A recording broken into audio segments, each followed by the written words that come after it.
दो सदके हैं बस जो आपकी दुआ कबूल करवा सकते हैं, जो आपके घर में रिज़्क़ की बरकत ला सकते हैं। और आज मैं आपको वही दो सदके बताने आया हूं। लेकिन पहले एक सवाल, क्या आपने कभी महसूस किया कि आप दुआ मांगते हैं लेकिन कबूल नहीं होती, मेहनत करते हैं लेकिन बरकत नहीं आती, रिज़्क़ आता है और हाथ से फिसल जाता है, पता भी नहीं चलता कहां गया? मैं आपको बताता हूं क्यों। अल्लाह ताला ने कुरान मजीद में फरमाया कि जो लोग अल्लाह की राह में खर्च करते हैं उनकी मिसाल उस दाने की तरह जिससे 7 बालियां उगे और हर बाली में 100 दाने, यानी आप देते हैं एक, अल्लाह लौटाता है 700 गुना। यानी सदका रिज़्क़ कम नहीं करता बल्कि रिज़्क़ को कई गुना बढ़ा देता है। लेकिन हमने सदका छोड़ दिया है। हम सोचते हैं कि जब पैसे होंगे तब देंगे, जब हालात ठीक होंगे तब देंगे, लेकिन वह वक्त कभी नहीं आता और इसीलिए बरकत भी नहीं आती। हमारे नबी करीम सल्लल्लाहु अलैहि वसल्लम ने फरमाया कि सदके से माल कम नहीं होता, यानी आप जितना देंगे अल्लाह उससे ज्यादा वापस कर। ये अल्लाह का वादा है और अल्लाह का वादा कभी झूठा नहीं होता। भाइयों, आज मैं आपको वह 2 सदके बताऊंगा जो कुरान और हदीस में आए हैं, जो इतने आसान है कि कोई भी कर सकता है, अमीर हो या गरीब, जिनके लिए जेब में पैसे होना भी जरूरी नहीं,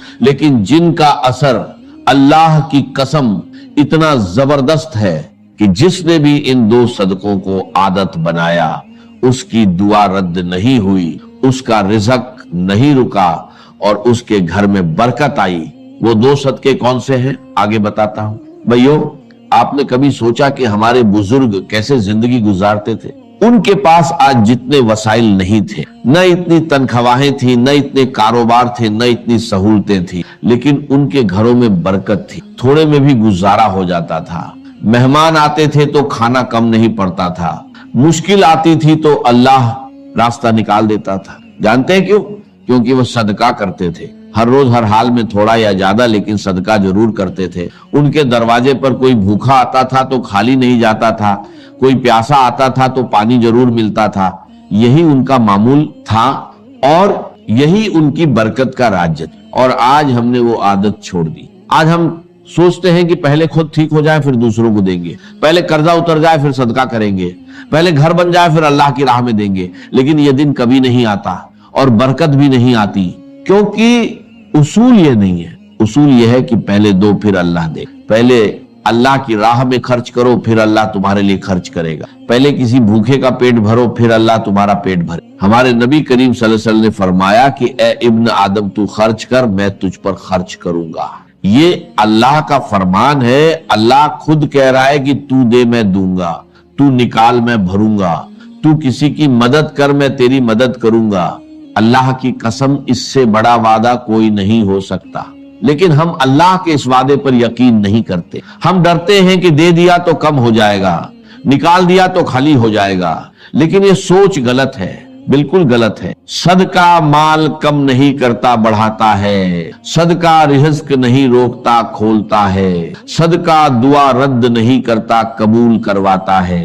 और आज मैं आपको वो 2 सदके बताऊंगा जो सबसे आसान हैं, सबसे ज्यादा सवाब वाले हैं और जो आप किसी भी हाल में कर सकते। वो 2 सदके जिनके बारे में हमारे नबी करीम सल्लल्लाहु अलैहि वसल्लम ने खास तौर पर फरमाया और जिनका अज्र अल्लाह के नजदीक बहुत बड़ा है। भाइयों, सदका कोई खैरात नहीं है। सदका आपकी अपनी जिंदगी में लगाया हुआ सरमाया है जो अल्लाह आपको कई गुना बढ़ाकर लौटाता है। ये समझ ले और फिर देखें जिंदगी कैसे बदल। भाइयों, अब वह 2 सदके सुने जो मैंने वादा किया। पहला सदका भूखे को खाना खिलाना, ये कोई मामूली बात नहीं है। ये वो अमल है जो अल्लाह को इतना पसंद है कि अल्लाह ने कुरान में जन्नत वालों की पहचान यही बताई।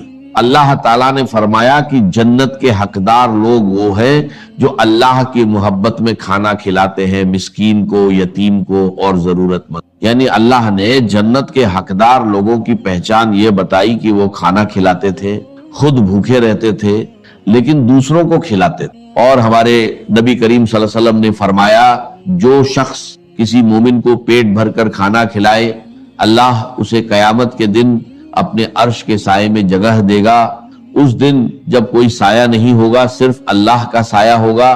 अल्लाह की कसम, ये वो सदका है जिसका अज्र दुनिया में भी मिलता है और आखिरत में। दुनिया में कैसे मिलता है? جب آپ کسی بھوکے کا پیٹ بھرتے ہیں اللہ آپ کا پیٹ بھرتے ہیں، جب آپ کسی کے گھر میں کھانا بھیجتے ہیں اللہ آپ کے گھر میں رزق کے، جب آپ کسی مزدور کو روٹی دیتے ہیں اللہ آپ کے رزق میں اتنی برکت ڈالتا ہے کہ آپ خود حیران رہ جاتے ہیں۔ بھائیو، آپ کے آس پاس کوئی نہ کوئی ایسا ضرور ہے جو بھوکا ہے، محلے میں کوئی غریب ہے، مسجد کے باہر کوئی فقیر ہے، کوئی مزدور ہے جس نے دن بھر کچھ نہیں کھایا، بس اس ایک انسان کو کھانا کھلا دیں، ایک وقت کا کھانا روٹی ہو یا سالن سادہ ہو یا پکا ہوا، اور اللہ کی قسم اس دن آپ کی دعا رد نہیں۔ دوسرا صدقہ پیاسے کو پانی پلانا، یہ سنے اور دل تھام کر سن۔ ہمارے نبی کریم صلی اللہ علیہ وسلم نے ایک واقعہ بیان فرمایا کہ ایک عورت تھی جس نے بہت گناہ کی، لیکن ایک دن اس نے ایک کتے کو دیکھا جو پیاس سے تڑپ رہا تھا، زمین چاٹ رہا تھا۔ اس عورت نے اپنا موزہ اتارا، کنویں سے پانی نکالا اور اس کتے کو پلایا۔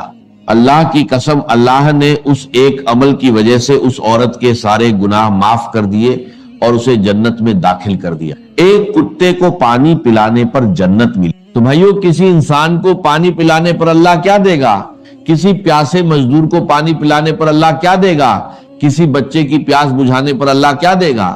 اور سوچیں، اگر آپ نے کسی مسجد میں پانی کا کولر لگوا دیا یا کسی غریب بستی میں پانی کا انتظام کر دیا، تو جب تک وہ پانی پیا جائے گا، جتنے لوگ پیئیں گے اتنی بار آپ کے نام اعمال میں نیکی لکھی جائے گی۔ آپ سوئے ہوں گے نیکی لکھی جائے گی، آپ کام پر ہوں گے نیکی لکھی جائے گی، آپ کھانا کھا رہے ہوں گے نیکی لکھی جائے گی۔